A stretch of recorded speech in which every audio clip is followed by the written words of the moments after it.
Salman F Rahman সাহেব বড় ধনী, আরো আরো আরো আরো কতজন বড় ধনী, টাকার পাওয়ার বড় একজন ধনী।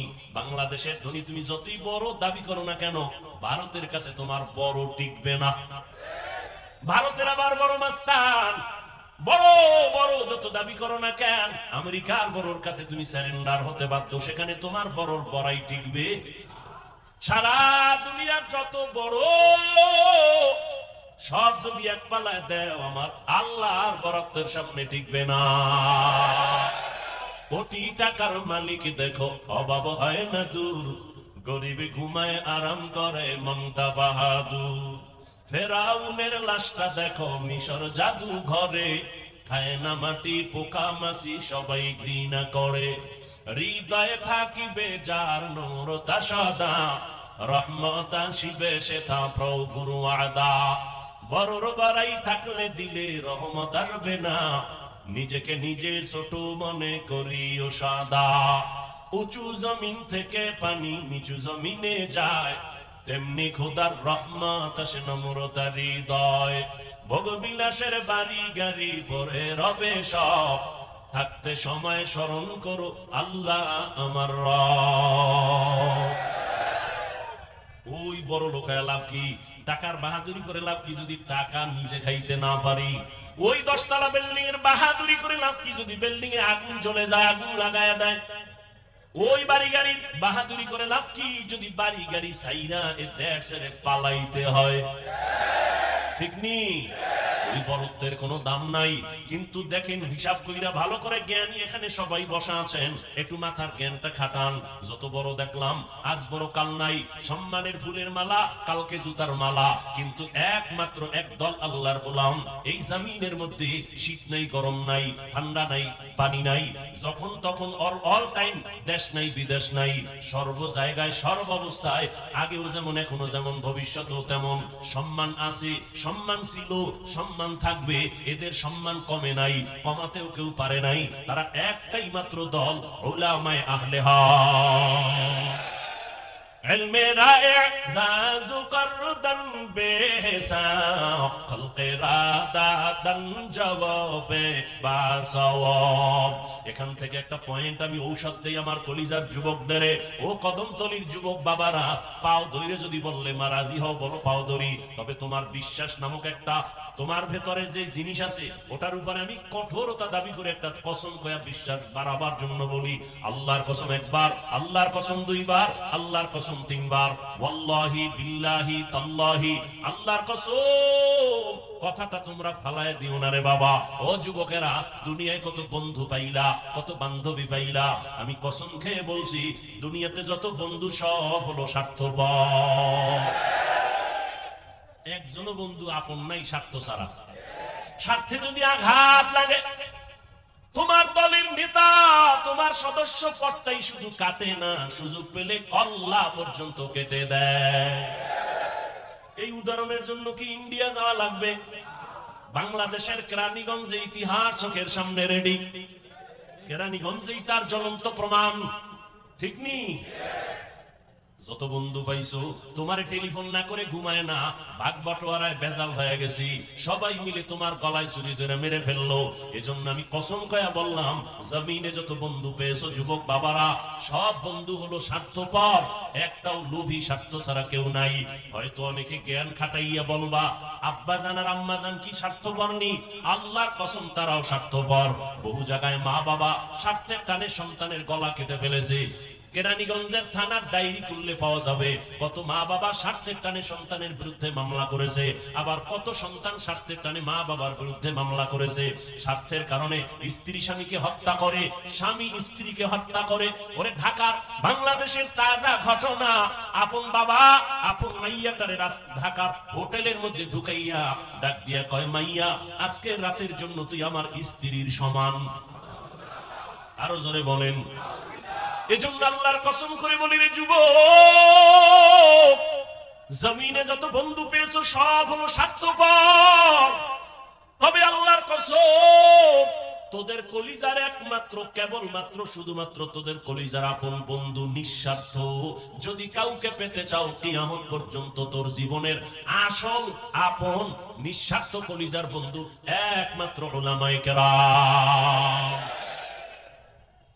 কি পরিমাণ আমগো গালি দাও আমরা কানে শুনি, কি পরিমাণ আমাদের বিরুদ্ধে ফেসবুকে লেখালেখি করো তাও জানি। ইমাম সাহেব মসজিদে খেদমত করেন, বেতন কত? গ্রামে 5,000, 6 মাস বাকি, শহরে একটু বেশি, তাও কিন্তু 5, 10, 15,000 একজনে দেয় না।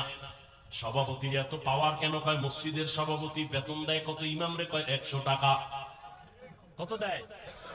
সেক্রেটারি কত? কয় 50। বাকি আছে নি? কয় 11 মাস। ঠিক নেই? ইমাম সাহেব এক ওয়াক্ত নামাজে নাই, দরজার সামনে একজন জিগা ইমাম সাহেব গেছিলেন কই? ইমাম কয় আপনি কে? আমি রিকশা ড্রাইভার।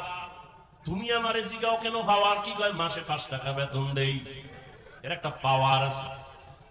আলেমদের উপরে যে জুলুম আর অত্যাচার মানসিক ভাবে জাতি করে, এটা ভাষা নাই বুঝাবার। কিন্তু আল্লাহর কসম করে বলেছি, আলেমদের মতো যেমন তোমাদের জীবনে স্বার্থহীন বন্ধু নাই, আর এই দুনিয়ায় তোমাকে যা দিয়েছে সব আবার উসল কইরা নিছি। 5 টাকা দিলে 5,000 নিয়ে গেছে, তোমারে বাড়ি কইরা দিয়া তোমার জীবনটারে নাশ করেছে। দুনিয়াতে যে যা দিছে উসল কইরা নিয়ে গেছে।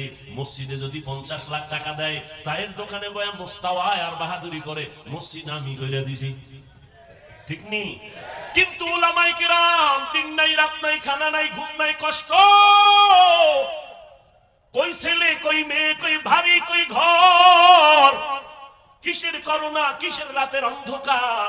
আল্লাহর কসম, উলামায়ে কেরাম এই জাতিকে যা দিয়েছে নিঃস্বার্থ ভাবে, এই দেশকে যা দিয়েছে, জমিনে কোন নেতা উম্মতের কে তুলে দিতে পারে না।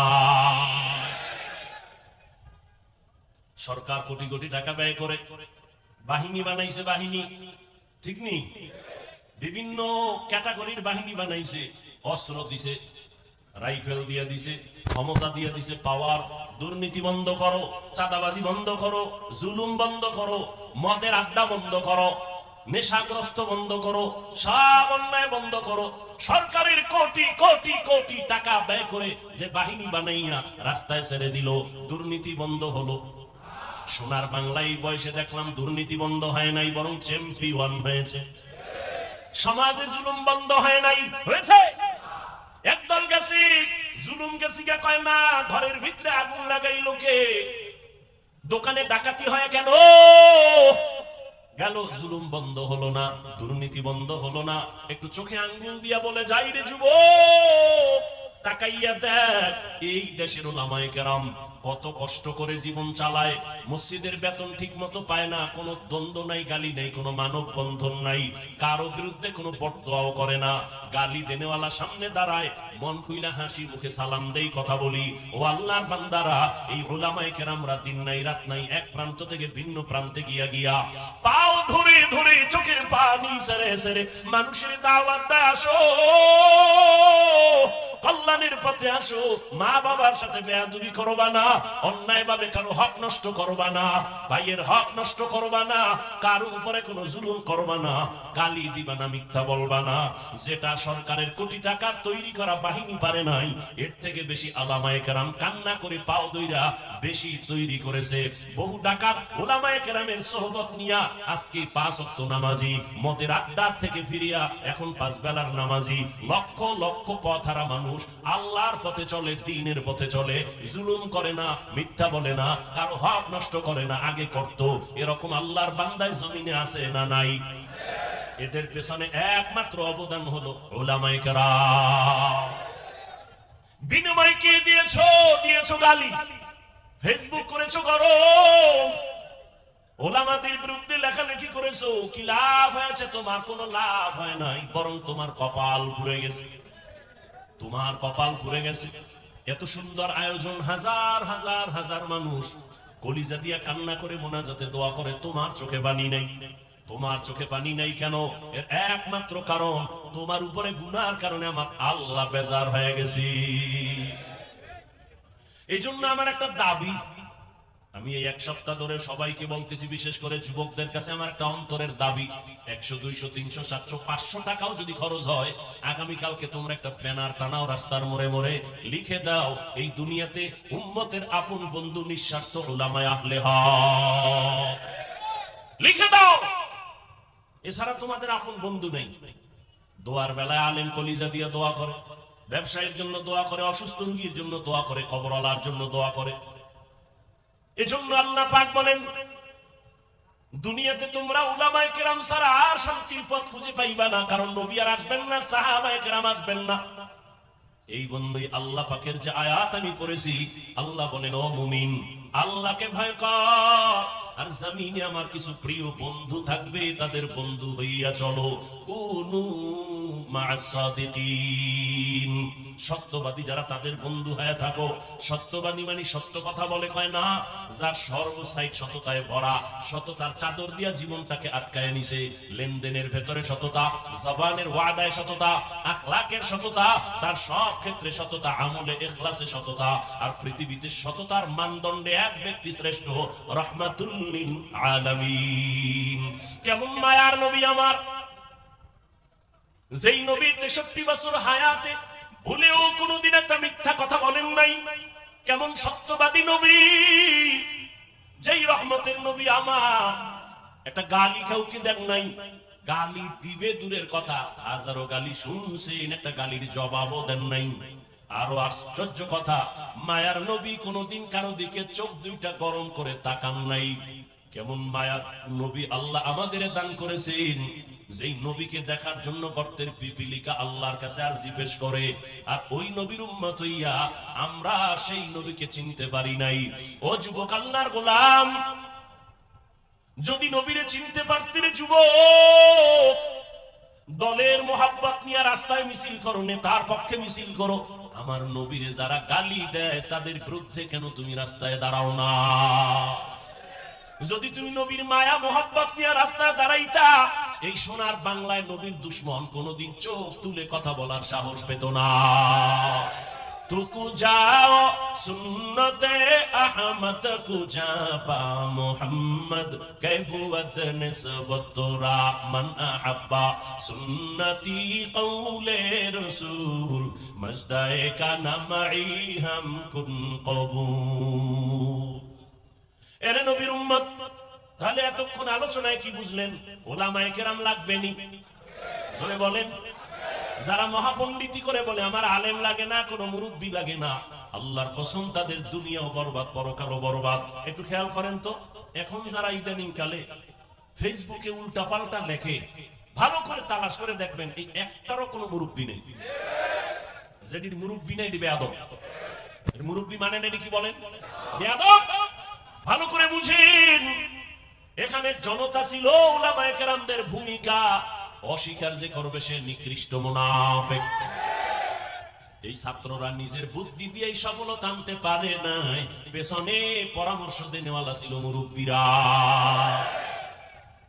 মুরব্বীদের পরামর্শ মানতে গেলে সফলতা আসবে, অ্যাবাউট করলে কপাল ভরে যাবে।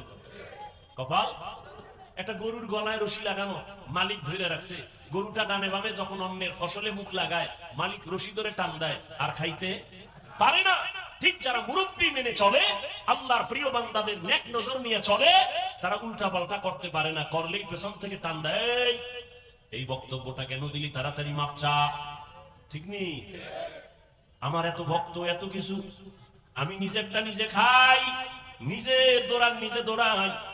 আমি যদি এখন মনে করি আমার ওয়াজে এত আল্লাহর গোলাম, আমি এখন যা মনে চাই তাই বলবো, এই চিন্তা কইরা বলতে গেলে পারি, কতক্ষণ বলতে গেলে পারবো, কিন্তু না, আমার মাথার উপরে পেছন থেকে মুরব্বি আমাকে ইশারা করতেছে, বয়ানে উঠার আগে ইশারা করে, নামার পর ইশারা করে, এমন কোন মুহূর্ত নাই মেসেজ দেয়, হাফিজ সাহেব তুমি এমন কথা বলো, এমন কথা বলবা না, এইভাবে বয়ান করো, এইভাবে বয়ান করবা না। আমি আবার চিন্তা করি, একটা যদি গায়ের জোরে বইলাই ফেলাই, মানুষের কাছে জবাব দেওয়ার আগে আমার মুরব্বি আমারে ধরে ফেলবে। এই জন্য সহজ কথা, রহমতের নবী দুনিয়াতে আসছেন রবিউল আউয়ালের কোন এক বছর বছরের রবিউল আউয়ালে রহমতের নবী মক্কা নগরীতে আসছেন, আবার কোন এক বছরের রবিউল আউয়ালে রহমতের নবী জমিন থেকে বিদায় নিলেন। এক রবিউল আউয়ালে আসছেন আর এক রবিউল আউয়ালে গেছেন, মাঝখানে সময় কত বলেন না কেন? 63 বছর রহমতের নবী দুনিয়ার থেকে আসিয়া চলে গেলেন। এমন একটা জায়গা আছে মক্কা নগরী, যেই মক্কার মানুষ ইতিহাসের নিকৃষ্ট খারাপ, চরিত্র খারাপ, এত খারাপ, যেই খারাপের কোনো ভাষা নাই বলা। দুনিয়ার সবাই জানে জাহেলিয়াতের বর্বরতার যুগ ছিল ওইটা। কেমন খারাপ, মক্কার মানুষের মতো অন্য দুনিয়ার অন্য প্রান্তে এত খারাপ মানুষ ছিল না। এটাও বিবেকে ধরে না। মসজিদের পাশে যার ঘর, এই লোকটা যেই পরিমাণ খারাপ হতে পারে, মসজিদের দূরের লোকটার তুলনায় তো বেশি হতে পারে না। বাহিরের লোকটা যত খারাপ হবে, মসজিদের পাশে যে থাকে সে কম খারাপ হবে, কারণ পাশে মসজিদ। কি আতরের দোকানের তো একটা ঘেরানো আছে। মক্কা নগরীর মানুষ কেন এত খারাপ? অন্য দুনিয়ার প্রান্তের মানুষ কেন খারাপ না? মক্কার মানুষ বুঝলাম খারাপ, তবে অন্যদের তুলনায় একটু কম খারাপ হবে, কিন্তু এত বেশি কেন? কম হবে কেন? কারণ এখানে তো আল্লাহর একটা ঘর বাইতুল্লাহ, যেটা দেখলে শুধু সওয়াব আর সওয়াব। এমন একটা ঘর বাইতুল্লাহ, যেই বাইতুল্লাহর দিকে শুধু তাকাইয়া থাকবে, কিছু বলবে না, অনবরত সওয়াব। إن أول بيت وضع للناس للذي ببكة مباركا وهدى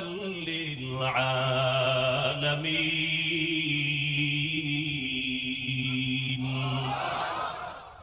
আল্লাহ জমিনটা বানায় একটা ঘর বানাইলেন, কোন বাসিন্দা নাই, জমিন বানায় আল্লাহ ঘর বানাইলেন মক্কা নগরীতে বাইতুল্লাহ। এমন একটা ঘর যেদিকে তাকাইলে সওয়াব, এমন একটা ঘর যে এরিয়ার মধ্যে ঢুকলে তার নিরাপদ। হাযাল বালাদিল আমিন, নিরাপদ শহর। এমন একটা ঘর যেই ঘরের এরিয়ার মধ্যে ঢুইকা একবার যদি বলে আল্লাহ, 1,00,000 বার আল্লাহ বলার সওয়াব পেয়ে যাবে। একটা সিজদা যদি দেয় 1,00,000 সিজদার সওয়াব আল্লাহ দান করবেন। এই ঘরের পাশের মানুষগুলো এত খারাপ কেন? বিস্তারিত জবাবের নির্যাস হলো, এই মানুষগুলো এত খারাপ হওয়ার কারণ এদের কোনো মুরব্বি নাই, কি নাই, এদের কোনো অভিভাবক নাই। ঈসা নবী চলে গেছেন আর মাঝখানে কোনো নবী নাই। সর্বশেষ রহমতের নবী আসছেন, মাঝখানে মানুষগুলো অভিভাবক হারাইয়া মন মতো চলে, যার পেছনে কোনো ডিরেকশন দেনেওয়ালা নাই, গাইড দেওয়ার কেউ নাই। তখন তার চলার কোনো ব্যালেন্স থাকে না, কথার ব্যালেন্স থাকে না, বেপরোয়া ভাবে চলে। আল্লাহ পাক মানুষের আবার ব্যালেন্স গুলো ঠিক করার জন্য যেমন আদম থেকে নবী পাঠাইতেই থাকলেন, আমার নবীর এসে ব্যালেন্স ঠিক করার জন্য আবার অভিভাবক করে নবীকে পাঠাইলেন মক্কা নগরীতে। রহমতের নবী মক্কা নগরীতে আসছেন, আশাটাকে বাংলায় বলে শুভাগমন, জন্ম মোবারক, আরবিতে বলে মিলাদুন নবী। কি বলে? মিলাদুন নবী। সংক্ষেপ কথা বলে যায় 1 মিনিটে। রহমতের নবীর শানে কয়েকটা শব্দ আমাদের ভারত, বাংলাদেশ, পাকিস্তানে প্রচলিত নবীর আশিকদের মাঝে। একটা শব্দ হলো মিলাদুন নবী, আর একটা শব্দ হলো সিরাতুন নবী, আর একটা শব্দ ওয়াফাতুন নবী, আর একটা শব্দ দাওয়াতুন নবী। এই শব্দগুলোর বিশ্লেষণ আমি দিব না, তবে সংক্ষেপে বলবো, এই 4টা শব্দ মিলাদুন নবী, সিরাতুন নবী, দাওয়াতুন নবী, ওয়াফাতুন নবী, 4টা শব্দ আমার একমাত্র রহমতের নবীর শানের শব্দ। এই 4টা শব্দ মুসা নবীর বেলায় ব্যবহার হয় না, ঈসা নবীর বেলায় ব্যবহার হয় না, ইব্রাহিম নবীর বেলায় ব্যবহার হয় না। একমাত্র আপনার আমার নবী রহমাতুল লিল আলামিনের বেলায় ব্যবহার হয়। মিলাদুন নবী, সিরাতুন নবী, দাওয়াতুন নবী, ওয়াফাতুন নবী, এই নবীর শব্দগুলো নবীজির শানের। অতএব এই শব্দকে যারা ছোট দেখবে তাদের ঈমান ছোট হয়ে যাবে। সহজ কথা, কোনো দ্বন্দ্ব নাই, ইখতিলাফ নাই, দূরত্ব দূর করেন, সবাই এখন। দূরত্ব হতে হতে আজকে জাতিকে ধ্বংস করার জন্য দুইটা যত পলিসি আছে এর মধ্যে 2টা প্রধান। এক, শিক্ষার মেরুদণ্ড ভেঙে দাও তো জাতি ভেঙে যাবে। 2, এই জাতির ঐক্যবদ্ধতাকে ভেঙে টুকরো করে দাও, তাহলে জাতি দুর্বল হয়ে যাবে। তাহলে আমাকে শিক্ষার মেরুদণ্ড ভাঙা। সরোয়াতে পড়ছি ওযু সারাতে পড়েছিলাম আল্লাহ পড়ছি না। এখন কিন্তু মেরুদণ্ডের উপরে পছন্দ রয়েছে, কয় সরোয়াতে বড় অজগর, সরায়াতে বড় আপা, সরে ওতে বড় ওরনা, এইভাবে শব্দ দিয়া দিয়া শব্দ বাড়ায়। সেদিন আমাদের কথা বলি নাই, আমরা কি সুন্দর শিক্ষা করে আনছি। সকালে উঠিয়া আমি মনে মনে বলি, আমি যেন সারাদিন ভালো হয়ে চলি। ভুলে গেছেন না? সারা রাত মোবাইলে আকাম করলেই মনে থাকেনি। আদেশ করেন যাহা মোর গুরুজনে, আমি যেন সেই কাজ করি ভালো মনে। আর এখন কি শোনাচ্ছে? কিরিং কিরিং টেলিফোন, হ্যালো হ্যালো হ্যালো, কে তুমি, কাকে চাও, বলো বলো বলো। আমি ম্যাও, হ্যালো ক্যাট, বিড়ালকে চাই, জরুরি খবর আছে, ডেকে দাও তাই। হাম টিমা টিম টিম, তার খাড়া দুটো শিং, তারা মাঠে পারে ডিম। ঠিক নেই? जिंदगी में बंदगी तू करना है, जिंदगी में बंदगी तू करना है, जिंदगी बे बंदगी शर्मिंदा है, जिंदगी बे बंदगी शर्मिंदा है। दुनिया में हो दुनिया का तलबगार ना हो, बाजार से गुजर हो खरीदार ना हो। ये दुनिया एक मिसल कागज फूल है, ये दुनिया एक मिसल कागज फूल है। जिंदगी में बंदगी तू करना है, जिंदगी में बंदगी तू करना है, जिंदगी में बंदगी शर्मिंदा है, जिंदगी बे बंदगी शर्मिंदा है।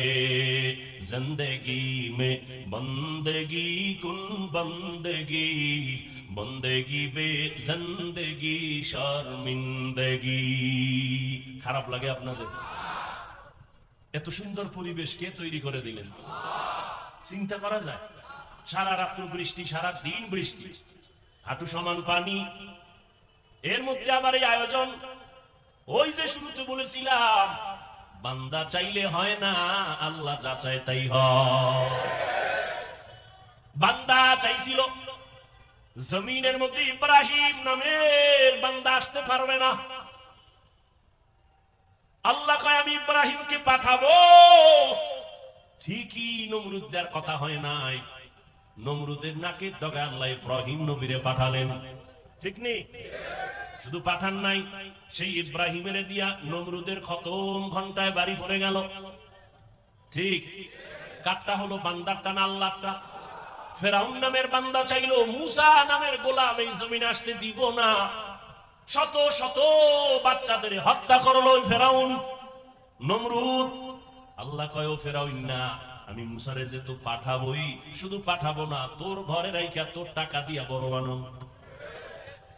ঠিকই আল্লাহ তাই করলেন। ফেরাউন চুবায় শেষ, লোহিত সাগরে চুবানি খাইয়া ধ্বংস হয়ে গেল। এজন্য বলি আল্লাহ চাইলে সব হয়, বান্দা চাইলে কিছু হয় না। এত সুন্দর বেহেশতের বাগান সবাই আসতেও পারে না, এখানে আসতে হলে কপাল লাগে, কপাল। টাকাওয়ালার অভাব নাই, মক্কার হাজির বড় অভাব। টাকা থাকলেই বাইতুল্লাহ যাওয়া যায় না যদি মাওলায় কপালে না রাখে। মনে চাইলেই বেহেশতের বাগানে বসা যায় না আল্লাহ যদি কবুল না করেন। এই বাগানটার এখন এত দাম, রহমতের নবী বলেন বসার সাথে সাথে সবার জীবনের সব গুনাহ মাফ হয়ে গেছে। এত বরকতি মজলিস, এখানে বসে যদি বান্দা দুই ফোঁটা চোখের পানি ছেড়ে মা বাবার জন্য, দেশের জন্য, ভাই বোনের জন্য, পরিবারের জন্য মুসিবত থেকে হেফাজতের দোয়া করে কান্না করে বিদায় হও, আমি আল্লাহ তোমার তওবা কবুল করে নিষ্পাপ শিশুর মতো পবিত্র বানায় দিব। আতিনা ফি দারে দুনিয়া না হাসান, আতিনা ফি দারে উকবা না হাসান, ইয়া গিয়াসাল মুস্তাগীসিন ইহদিনা লিফতিখারা বিল উলুমি ওয়াল গিনা। জান্নাতের সঠিক পথে যদি চলতে চাও উলামায়ে কেরামের সংস্রবে যাও, বন্ধু বানাও। সত্যবাদী রহমতের নবী মক্কা নগরীতে যখন আসছেন, আসা মাত্র পরিবর্তন শুরু হয়ে গেল। এখন আর মন মতো চলা যাবে না, অভিভাবক চলে আসলেন। নবীজি এমন আদর্শ দিলেন, মক্কার চরিত্রহীন মানুষগুলো এত খারাপ ছিল, রহমতের নবীকে মাথার মুকুট বানাইয়া যারা কালেমার রশি গলায় লাগাইয়া পথ চলা শুরু করলেন, আল্লাহ তাদের মর্যাদা এত দিলেন। আল্লাহ জিবরাইল আমিনকে বলেন, লিস্টি দিলাম, নবীরে গিয়া দেখায়া দাও। এই লিস্টিতে যাদের নাম আছে তাদের ঘোষণা নবী যেন দিয়া দেয়, এরা বিনা হিসাবে জান্নাতি। মক্কার চূড়ান্ত খারাপ মানুষগুলো দুনিয়াতে জিন্দা থাকতেই জান্নাতের টিকিট পেয়ে গেলেন। এটা কি নতুন শুনলেন না আরো আগেও শুনছেন? দুনিয়াতেই জান্নাতের টিকিট হাতে পেয়ে গেলেন আবু বকর, ওমর, ওসমান, আলী সহ 10 জন সাহাবা রাদিয়াল্লাহু আনহুম আজমাইন। এখন তারা ঘুমাইতে গেল, নবীর অভিভাবকত্বের নির্দেশ না মেনে ঘুমায় না। এতদিন মন চাইলে ঘুমাইতো, মন চাইলে উঠতো, খানা পাইলে খাইতো, না পাইলে নাই, ভালো মন্দ যাচাই করতো না। এখন খানা খাওয়ার আগেই একটু চিন্তা করে হালাল না হারাম। খানাটা মুখে দেওয়ার আগে দোয়া পড়ে বিসমিল্লাহি ওয়া আলা বারাকাতিল্লাহ। চলতে গিয়ে এখন মন মতো চলে না। মদিনার নবী অভিভাবক হয়ে বলছে, ডাইনে চলবা সুন্নত, নজরটা নিচে রাখবা সুন্নত। এত বড় বড় দামি সাহাবী এখন অভিভাবক মাইনা চলার কারণে নিজের কন্ট্রোলে চলে, এখন ডাইনে চলে। মনে চাইলেই মন মতো চলে না, এখন নজরটা নিচের দিকে রাখে, এখন নিজের বিনয়ী মনে করে চলে। আবু বকরের মতো বান্দা রাষ্ট্র ক্ষমতায় বসিয়াও এতটা আল্লাহর ভয়, রহমতের নবীর ছোঁয়া পাইয়া এতটা কন্ট্রোল, রাষ্ট্র ক্ষমতা আবু বকরের হাতে। রাজনীতির সফল নেতা, রাজনীতির সফল শিক্ষক এখন আবু বকর। ওরে নবীর উম্মতের দল, আবু বকর বসে আছেন।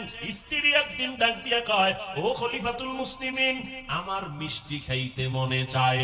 আবু বকর পুরা দেশের ক্ষমতা হাতে নিয়ে কয়, বিবি ক্ষমা করে দাও, মিষ্টি খাওয়ানোর টাকা আমার হাতে নাই। সুবহানাল্লাহ আসবে না? বুঝেননি কথা? পুরা রাষ্ট্র ক্ষমতা হাতের মধ্যে, স্ত্রী মিষ্টি খেতে চায়, বলে মিষ্টি খাওয়ানোর মতো টাকা নাই। ভালো করে খেয়াল করেন। এজন্যই তো বলি, ইসলাম দিতে পারে জমিনে শান্তি, ইসলাম দিতে পারে মানুষের কল্যাণ। ইসলাম এমন একটা ধর্ম, শুধু মানুষ শান্তিতে থাকবে তা না, হিন্দুরাও শান্তিতে থাকবে। ইসলাম বিধর্মীদের শান্তি দেয়। দেখছেন না, এই যে আন্দোলনের পরে ওলামায়ে কেরাম, মুসলমানরা হিন্দুদের মন্দির পর্যন্ত পাহারা দিয়েছে। ইসলাম আক্রমণ করে না, জুলুম করে না, সন্ত্রাসী কর্মকাণ্ড করে না, বরং সন্ত্রাসী দমন করে ফেলে ইসলাম। অকল্যাণ দূর করে ইসলাম, অশান্তি দূর করে ইসলাম। রহমতের নবীর ছোঁয়া লাইগা এমন তারা কন্ট্রোল হয়ে গেল। এত শক্তি আর এত কিছু থাকার পরে বলে, আমার পকেটে টাকা নাই। আরে আবু বকর বললেই তো, টেলিফোন করলে তাড়াতাড়ি আমার ঘরে এতটা পাঠায় দাও, কি টেলিফোনেই তো হয়ে যায়। আবু বকর বলে টাকা নাই। কিছুদিন পরে বিবি সাহেবা কিছু টাকা হাতে নিয়ে বলে, ও স্বামী আমার, সেদিন আপনি বলছিলেন টাকা নাই, মিষ্টি খাওয়াতে পারবেন না, এখন আমি কিছু টাকা দিলাম, এই টাকা দিয়ে আমারে মিষ্টি খাওয়ায়া দেন। আমাকে বউরা টাকা দিলে স্বামী খুশি না বেজা? বলেও জিগেইতো না, কইতো না, খালি মাঝে মাঝে এরকম পারলে আনিস। হ্যাঁ, আবু বকর বলে, বিবি এই টাকা কই পেয়েছো? বিবি ডাক দিয়ে কয়, খলিফাতুল মুসলিমিন, সরকারি অর্থ মন্ত্রণালয়ের থেকে আপনি যে খেলাফতের খলিফা দায়িত্ব পালন করে যে বেতন আনেন মাসে মাসে, ওই বেতনের কিছু কিছু টাকা জমাইয়া আমি আপনার হাতে দিলাম মিষ্টি খাওয়ার জন্য। আবু বকর বলে, রে বিবি, তো বুঝলাম, আমি যে বেতন পাই, ওই বেতনের যে টাকা, এই যে টাকা তুমি আলাদা করছো, এই টাকাগুলো না হইলেও আমার সংসার চলে। অতএব আগামী মাস থেকে আমি বেতন থেকে এই টাকা কমাইয়া নিব। हर के दारत खौफ हक दर दिल मदाम जन्नतुल मअवा देहत उरा मकाम जुज़बा हक ची ज़े मखाद इंसो जा फज़ले उआ मस्त दर जुमला जहां। এরে নবীর আশিক, আল্লাহর ভয়ের নাম তাকওয়া। এজন্য আল্লাহ কয়, আমার প্রিয় বন্ধু সত্যবাদীদের বন্ধু হওয়ার আগে একটা শর্ত, আল্লাহকে ভয় কর, তাকওয়া অর্জন করো, আল্লাহকে ভয় করো, আল্লাহকে ভয় করো। এখানে যদি আমি প্রশ্ন করি আপনারা কারা কারা আল্লাহকে ভয় করেন, সবাই দুই হাত উঁচু করবে। কোন চালাক বাঙালি থাকলে দুইটা পাও আলগি দিয়ে কইব চার হাত পায় আল্লাহরে আমরা আপনাদের থেকে বেশি ভয় করি। আছে না নেই? কিন্তু দুঃখ এখানে এমন আশেকে রাসূল বসে আছেন, ফজর পড়ে নাই, জোহর পড়ে নাই, আসর পড়ে নাই, মাগরিব পড়ে নাই, এশাও পড়ে নাই, আশেক নাই। সেও বলে আমি আল্লাহকে ভয় করি। যে গাঞ্জার বোতল নিয়ে দৌড়ায়, মদের বোতল নিয়ে দৌড়ায়, সেও বলে আমি আল্লাহকে ভয় করি। যে মানুষ হত্যা করে সেও বলে আল্লাহকে ভয় করি। যে টুপি দেয় না সেও কয় ভয় করি, আমি টুপিওয়ালাও বলি ভয় করি। যে দাড়ি রাখে না সেও বলে আল্লাহকে ভয় করি, আমি দাড়ি রাখিয়া কই আল্লাহরে ভয় করি। যে পর্দা করে না সেও বলে আল্লাহকে ভয় করি, আমি পর্দা করিও বলি আল্লাহকে ভয় করি। আসলে আল্লাহর ভয়, ভয় বড় কঠিন একটা সম্পদ। এই ভয়ের নাম তাকওয়া। যিনি আল্লাহকে ভয় করবেন তার নাম হলো মুত্তাকি। মুত্তাকি হতে পারলে দুনিয়াতে আল্লাহ তাকে 6টা পুরস্কার দান করবেন, আখিরাতে 2টা পুরস্কার দান করবেন। আখিরাতের প্রথম পুরস্কার বিনা হিসাবে জান্নাত, দ্বিতীয় পুরস্কার পর্দা ছাড়া ডাইরেক্ট হবে আমার আল্লাহর সাথে মোলাকাত। এই বরকত পাবে কারা? গাঞ্জা খোর, যাদের মধ্যে আল্লাহর ভয় আছে। এখন যে বেনামাজিও আল্লাহকে ভয় করি, নামাজিও বলে ভয় করি, দাড়িওয়ালা বলে ভয় করি, দাড়ি ছাড়াও বলে ভয় করি। আসলে ভয়ের মর্মটা কি আমরা বুঝি না। উদাহরণ দিয়া বলি, সন্তান মা বাবাকে ভয় করে, প্রমাণ মা বাবার সামনে অন্যায় করে না। ছাত্র শিক্ষকের ভয় করে, প্রমাণ শিক্ষকের সামনে কোনো অপরাধ করে না। ঠিক যারা আল্লাহকে আসলেই ভয় করবে তারা গুনাহ কখনো করবে না। অতএব যে বলে ভয় করি আবার গুনাহ করে, আসলে সে আল্লাহকে ভয় করে না। এই ভয় মানে তাকওয়া। এটার এত দাম যে দুনিয়াতেই 6টা পুরস্কার আল্লাহ দিবেন, বলার সময় আমার নাই। এই তাকওয়ার এত দাম। আমার নবী যার কোনো গুনাহ, সেই নবীকে পর্যন্ত আল্লাহ নিজে বলেন ইয়া আইয়ুহান নাবিয়্যুত্তাকিল্লাহ ওয়া লা তুতি'ল কাফিরিন ওয়াল মুনাফিকিন। ও নবী, আপনি আমার এত বড় মুহাব্বতের, দুনিয়ার সব নবী, মুসা নবী, ঈসা নবী, সব নবী রাসূল আমি আল্লাহ তাআলার আশিক, আর আমি আল্লাহ নিজে হলাম আপনি মুহাম্মদের আশিক। ও নবী, এরপর আমি আপনারে বলি, আমি আল্লাহকে ভয় করেন, তাকওয়া অর্জন করেন। কাফেরের অনুসরণ করবেন না, মুনাফিকদের অনুসরণ করবেন না। নবীকে তাকওয়ার বয়ান করতেছেন, আল্লাহর ভয়। আল্লাহ কোরআনের ভিন্ন আয়াতে বলেন ওয়া আম্মা মান খাফা মাকাম রাব্বিহি ওয়া নাহান নাফসা আনিল হাওয়া ফাইন্নাল জান্নাতা হিয়াল মাওয়া। আল্লাহর আদালতে দাঁড়াইয়া হিসাব দেওয়ার ভয়। দুনিয়াতে যেই ব্যক্তি মনে মনে আল্লাহর আদালতে দাঁড়ানোর ভয় করিয়া গুনাহ থেকে নিজেকে বাঁচাইবে, নবী বলেন তারে সুসংবাদ দিয়ে দেন, তার ঠিকানা হবে জান্নাতুল মাওয়া। আল্লাহর ভয়। আজকে এত বয়ান কি, বৃষ্টি আর রৌদ্র কি, গরম আর ঠান্ডা, বয়ান 12 মাস। তাবলীগওয়ালাদের বয়ান, পীর সাহেবদের বয়ান, জুমার খতিব সাহেবদের বয়ান, আমাদের বক্তাদের বয়ান, এত বয়ান, আবার মোবাইলে বয়ান। কিন্তু আমলনামা শূন্য কেন? যদি মিথ্যা কথা যে বলে সেও জানে মিথ্যা বলা পাপ, জানে না? যে অন্যের হক নষ্ট করে সেও জানে অন্যের হক নষ্ট করা গুনাহ। মা বাবারে কষ্ট দেওয়া গুনাহ, এরপরও দেয়। মিথ্যা কসম খাওয়া গুনাহ, জানে তারপরও করে। গালি দেওয়া গুনাহ, জানে তারপরও গালি দেয়। গীবত করা গুনাহ, জানে তারপরও গীবত করে। অথচ বয়ানও শুনে বলে আমি অমুক হুজুরের ভক্ত, অমুক পীর সাহেবের ভক্ত, তারপরও দাড়ি রাখে না, টুপি পরে না। ও যুবক, এর একমাত্র কারণ আমার আল্লাহর ভয় অন্তরে আসে নাই। আল্লাহর ভয় যতদিন পর্যন্ত অন্তরে আসবে না, ততদিন পর্যন্ত বান্দা গুনাহ মুক্ত হতে পারবে না। আল্লাহর ভয়ের নাম তাকওয়া। এই তাকওয়া অর্জন করার পথ হলো আল্লাহর প্রিয় বান্দাদের নেক নজর লাগাও। কারণ তোমার আমার চোখের নজরের মধ্যে কোনো পাওয়ার নাই, কিন্তু আল্লাহ ওয়ালা যারা, ওলি যারা, আউলিয়া যারা, তাদের নজরের মধ্যে পাওয়ার আছে।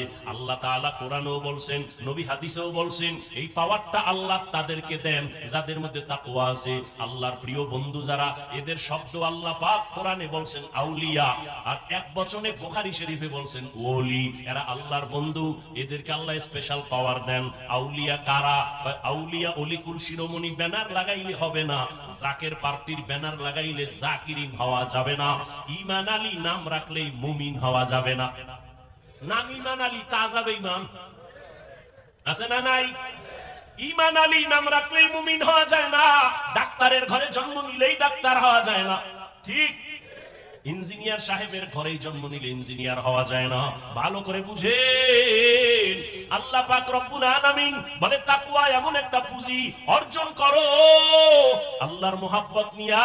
ও বান্দা, আল্লাহর ভয় অন্তরে জমা যে করবে, সে গুনাহ থেকে নিজেকে গুটাইয়া রাখবে। আল্লাহর ভয় অন্তরে থাকলে গুনাহ করবে না। আল্লাহ ওয়ালা যারা, এদের সাথে লাইন লাগাও, এদের নজরের মধ্যে বরকত আছে। এই পাওয়ারটা আল্লাহ দেন তাকওয়া ওয়ালাদেরকে। আল্লাহ বলেন, আলা ইন্না আউলিয়া আল্লাহ লা খাউফুন আলাইহিম ওয়া লা হুম ইয়াহজানুন আল্লাযীনা আমানু ওয়া কানু ইয়াত্তাকুন। আউলিয়া যারা হবে তাদের গুণ হবে দুইটা। এক নাম্বার নির্ভেজাল ঈমান, ঈমানের মধ্যে শিরিকের গন্ধ নাই, আমলের মধ্যে বেদাতির গন্ধ নাই, এমন ঈমান থাকবে। দুই নাম্বার গুণ থাকবে তাকওয়া, আল্লাহর ভয়। ইন্নামা ইয়াখশাল্লাহা মিন ইবাদিহিল উলামা। আল্লাহ বলেন আমার বান্দাদের মধ্যে যারা উলামা, তারা আল্লাহরে ভয় করবে। সাধারণ মানুষ শয়তানের ধোকায় ভইরা ডান হাত বাম হাতে আংটি লাগাবে, কিন্তু একজন আলেম বাম হাতে আংটি লাগাবে না। আল্লাহর ভয় নাই সাধারণ মানুষ বাম হাতে পানি পান করবে শয়তানের ধোকায় ভরিয়া, কিন্তু যারা আল্লাহর ভয় আলেম, তারা বাম হাতে কিছু পান করবে না, ঠিক? সাধারণ মানুষ ধোকায় পড়িয়া শয়তানের বেপরদায় চলবে, দাড়ি কাটবে, কিন্তু একজন আলেম সে বেপরদায় চলবে না। আল্লাহর ভয়, এই ভয়ের উপরে যারা চেষ্টা করবে গুনাহ ছাড়তে, চেষ্টা করবে গুনাহ ছাড়তে, আল্লাহ বলেন এদের আমি দুনিয়াতে যত পুরস্কার দিব, 6টার মধ্যে একটা বড় পুরস্কার হলো আমি আল্লাহ তাকে একটা স্পেশাল পাওয়ার দান করব, নাম হলো ফুরকান। নাম কি? ইয়া আইয়ুহাল্লাযীনা আমানু ইন তাত্তাকুল্লাহ ইয়াজআল লাকুম ফুরকানা ওয়া ইউকাফির আনকুম সাইয়্যাতিকুম ওয়া ইয়াগফির লাকুম ওয়াল্লাহু যুল ফাদলিল আযীম। আমি তাদেরকে একটা পাওয়ার দান করব, পাওয়ারের নাম ফুরকান। ফুরকান নামের পাওয়ার, এই পাওয়ারটাকে হাদিসের ভাষায় আরেকটা শব্দ দিয়ে বলা হয়েছে। ক্বালান নবী সাল্লাল্লাহু আলাইহি ওয়া আলিহি ওয়া সাল্লাম ইত্তাকু ফিরাসাতাল মুমিন ফাইন্নাহু ইয়ানজুরু বিনুরিল্লাহ। ও দুনিয়ার উম্মতেরা, আল্লাহর প্রিয় বান্দাদের মনের মধ্যে একটা পাওয়ার আছে, কলবের মধ্যে ফেরাসাতের পাওয়ার। এটাকে ভয় করো, কারণ তারা চোখ দিয়ে দেখে না, কলবের চোখ আল্লাহ নূরের আলো দেয়, ওই আলো দিয়ে তারা অনেক কিছু দেখে যেটা দুনিয়ার সাধারণ মানুষ দেখতে পায় না। খারাপ লাগতেছে? এত সুন্দর বরকতের দোয়া থুইয়া বাড়ি যাবেন, আমি গুছাই নিতেছি আর অল্প টাইম। ওমর ফারুক রাদিয়াল্লাহু তাআলা আনহু জুমার খুতবা দিতেছেন, হঠাৎ করে অপ্রাসঙ্গিক ভাবে একটা শব্দ ওমর বলে ফেললেন, ইয়া সারিয়াতাল জাবাল, ইয়া সারিয়াতাল জাবাল, ইয়া সারিয়াতাল জাবাল। কয়বার? 3বার বললেন। 3বার মানে ও সারিয়া পাহাড়, ও সারিয়া পাহাড়, ও সারিয়া পাহাড়। সারিয়া নামের বান্দাকে ওমর বলতেছে পাহাড় পাহাড়। সারিয়া কই? ওমর যেখানে খুতবা দেয় সেখান থেকে 3000 কিলোমিটার দূরে। অপ্রাসঙ্গিক ভাবে বলে ফেললেন। সারিয়ারে পরে জিজ্ঞাসা হইল, তুমি শুনছো নি? পাশে বইয়া বললে যেভাবে শুনি ওইভাবে শুনছি। তা কি ওমর গায়েব জানে? গায়েব জানে? গায়েবের মালিক কে?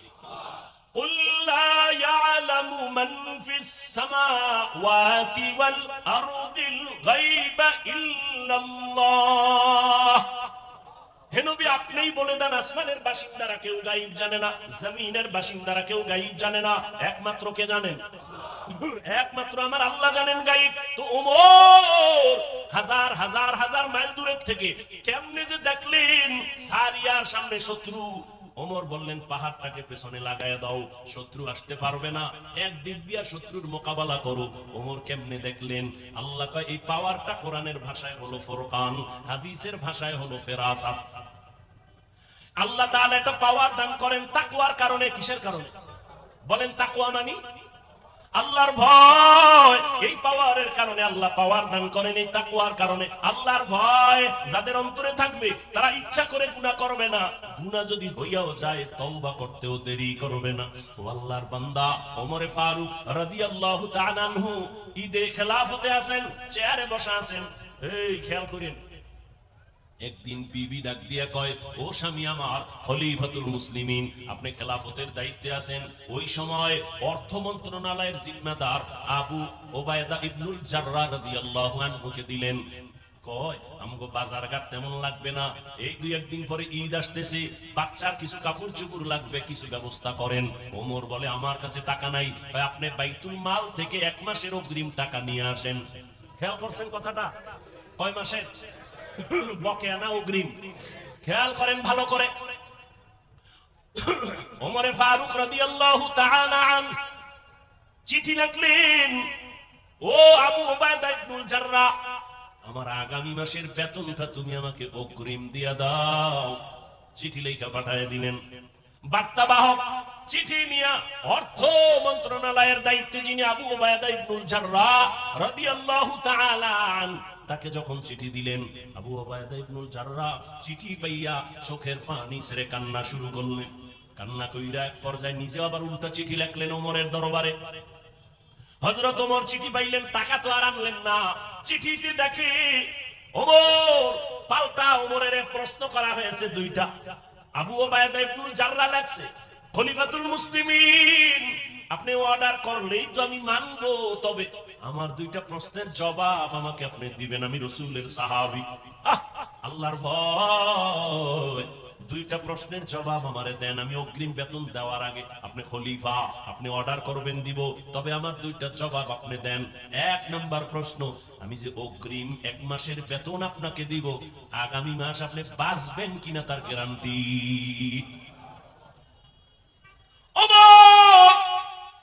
কিং কর্তব্য বিমূঢ় হয়ে চোখের পানি ফেলে কাঁদতেছেন। আবু উবাইদা ইবনুল জাররাহকে অর্ডার করেছি আমি খলিফা, অর্ডার করলেই তো দিবে, আমি মন্ত্রী, টেলিফোন করেছি, অন্য মানুষ আমাকে প্রশ্ন করা ছাড়া দিবে, কিন্তু না, ইসলাম এমন ধর্ম, রাসূলের আদর্শ এত সুন্দর, গোলাম মালিকের প্রশ্ন করবে, বেইনসাফি করার কোনো সুযোগ নাই। ওমরের প্রশ্ন করলেন, 1 মাসের অগ্রিম যে বেতন নিবেন, আগামী মাসে আপনি বাঁচবেন তার কোনো গ্যারান্টি আসেনি? আছে।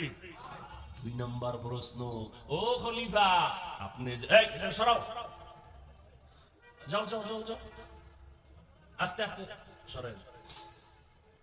ভাইরা আমার, প্রশ্ন কয়টা করছে বলেন না কেন? দ্বিতীয় প্রশ্নটা ভালো করে শুনেন।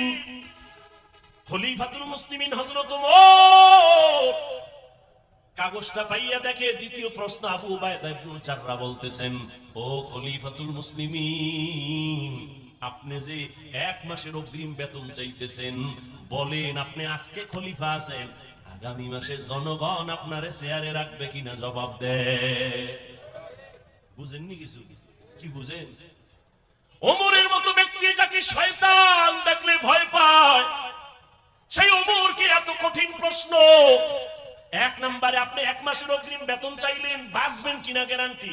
দ্বিতীয়, আপনি আজকে চেয়ারে বসে আছেন, ক্ষমতার মালিক, আগামী মাসে যে আপনি চেয়ারে থাকবেন আর জনগণ রাখবে তার গ্যারান্টি আছে?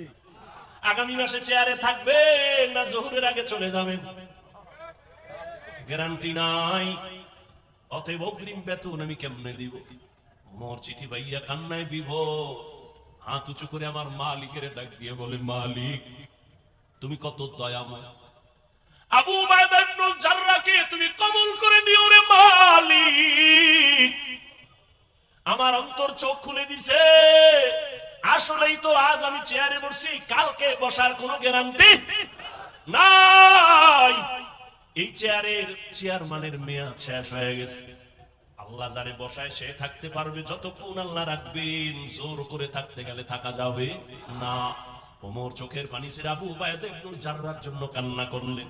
আল্লাহর ভয় তাকওয়া না থাকলে এগুলো সম্ভব না।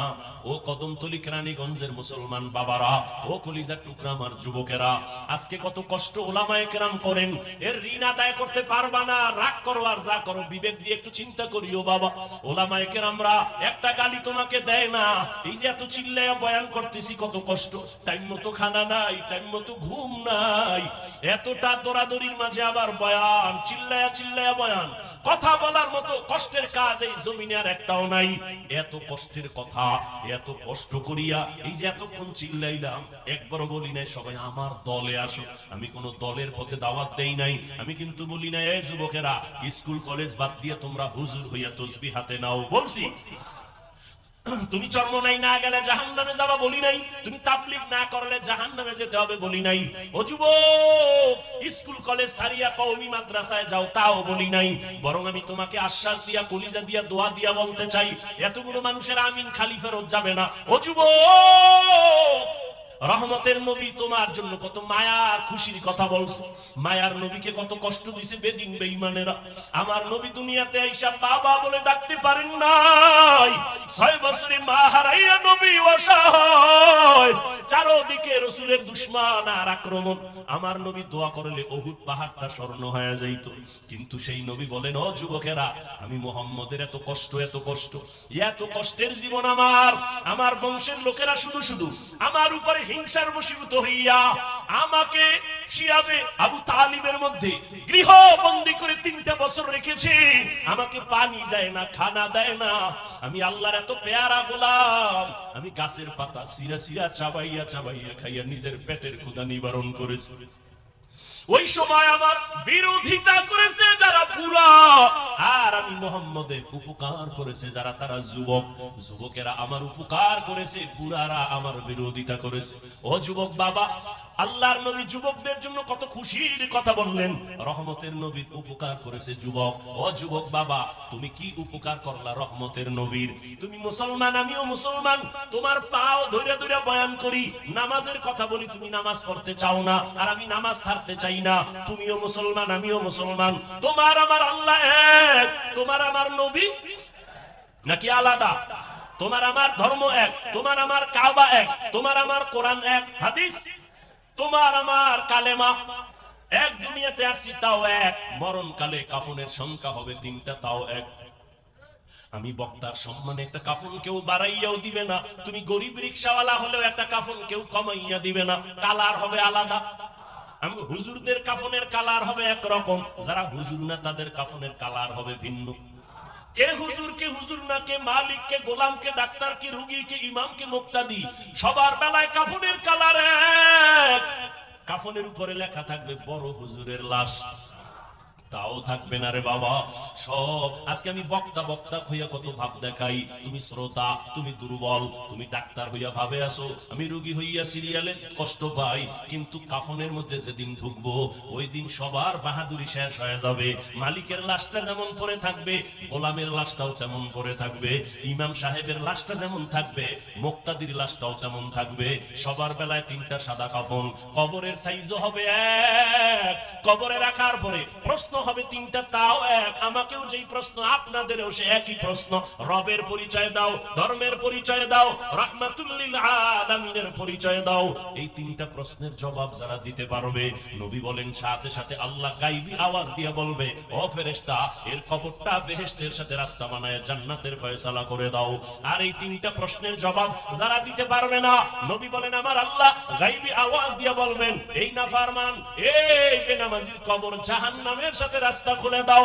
ও যুবক, আমি আজকে তোমার মতো প্যান্ট শার্ট টাই লাগাইয়া দাড়ি কামাইয়া যদি রাস্তায় চলতাম, কেউ আমারে বাধা দিত না। কিন্তু বাবা, আজকে টুপি মাথায় দিলে মাথা গরম লাগে, কম বুঝি না। দাড়ির কারণে যৌবনের ভাব চলে যায়, তাও বুঝি।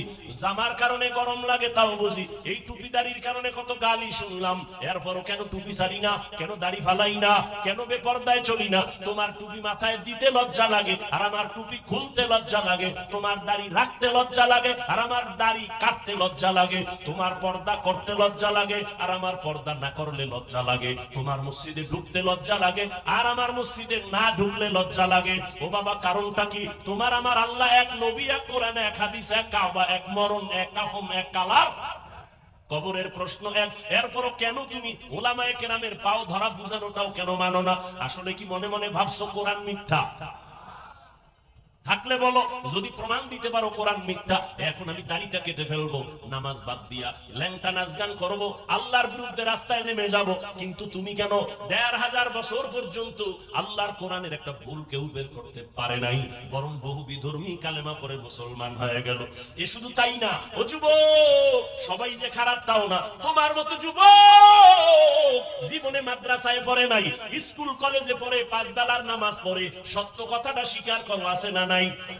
তুমি তোমাকে প্রশ্ন করো, তুমি কেন পারবা না? তোমার মতো যুবক তাকায় দেখো, রাস্তায় গাড়ি চালায়, 5 বেলার নামাজ পড়ে, তোমার বিবেকটাকে জিজ্ঞাসা করো, তুমি কেন পারবা না? তোমার মতো যুবক কৃষি কাজ করে, নদীর মধ্যে মাছ ধরে, শ্রমিকের কাজ করে, নামাজ পড়ে নাই, বলো তুমি কেন পারবা না? তোমার মতো যুবক ব্যবসা করে, চাকরি করে, র্যাব, আর্মি, পুলিশ, বিডিআরে আছে, নামাজ পড়ে, আছে না নাই? বলো বাবা তুমি কেন পারবা না? আল্লাহর কোরআনটারে মিথ্যা মনে করিও না, আল্লাহর কোরআন সত্য।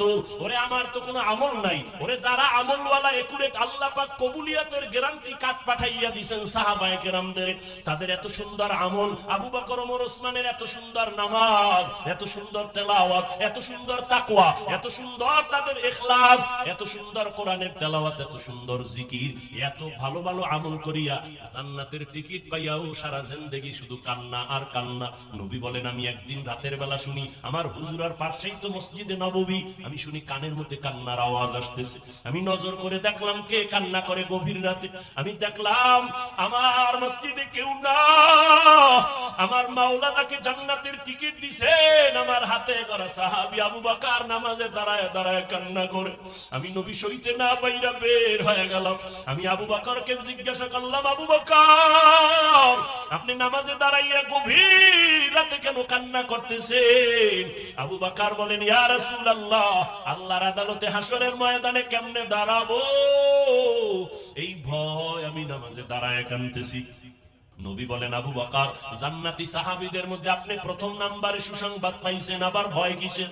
আবু বকর বলেন, ও নবী, যেই আল্লাহ আমার উপরে খুশি হইয়া জান্নাতের সার্টিফিকেট দিয়েছেন, ওই আল্লাহ যদি বেজার হইয়া আবার সার্টিফিকেট ক্যান্সেল করে দেয়, আমি মাওলার কাছে কি জবাব দিব সেদিন?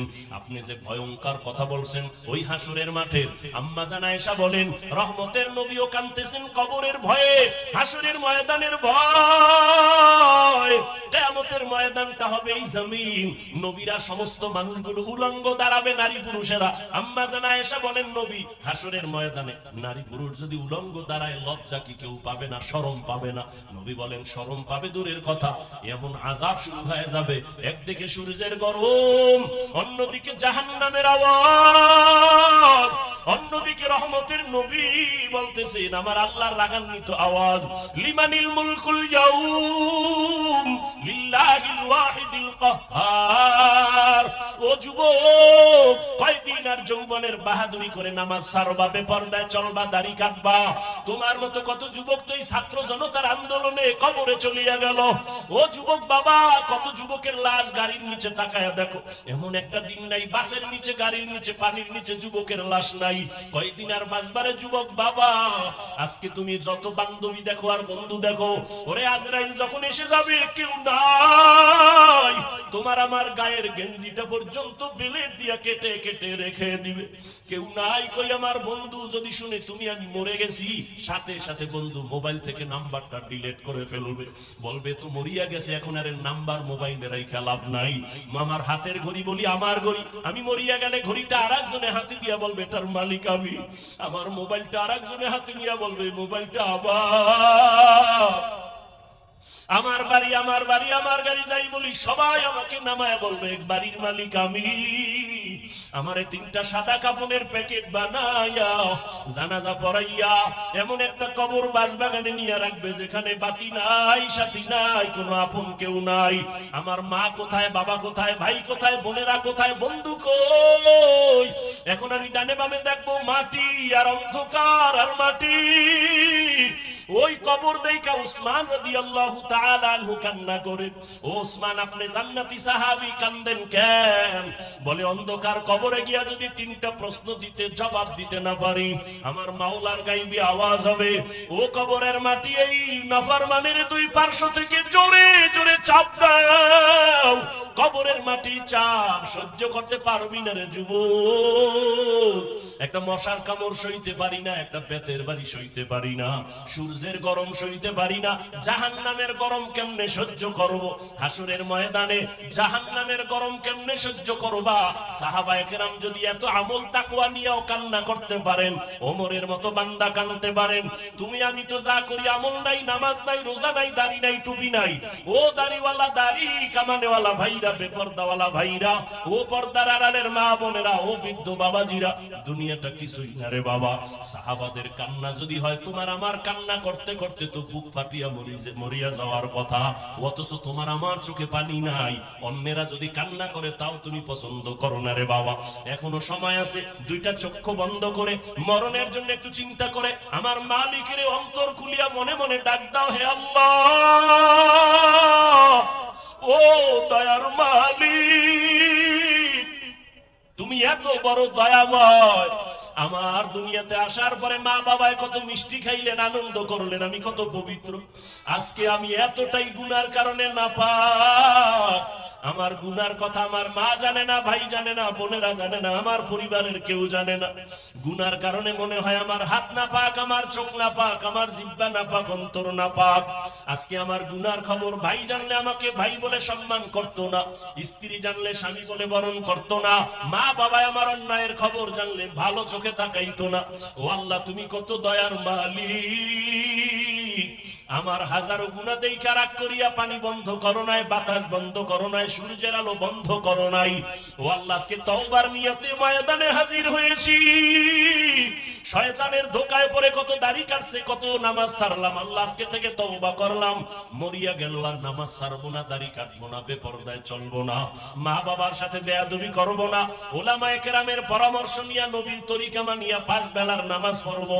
ও যুবক বাবারা, বৃদ্ধ বাবাজিরা, পর্দার আড়ালের মা বোনেরা, ব্যবসায়ী ভাইরা, জীবনে যত মিথ্যা বলছেন তওবা করেন মনে মনে, আর মিথ্যা বলবেন না, গালি দিবেন না, কারো বিরুদ্ধে যাবেন না, গীবত করবেন না। নিজের সন্তান পরিবারকে আদর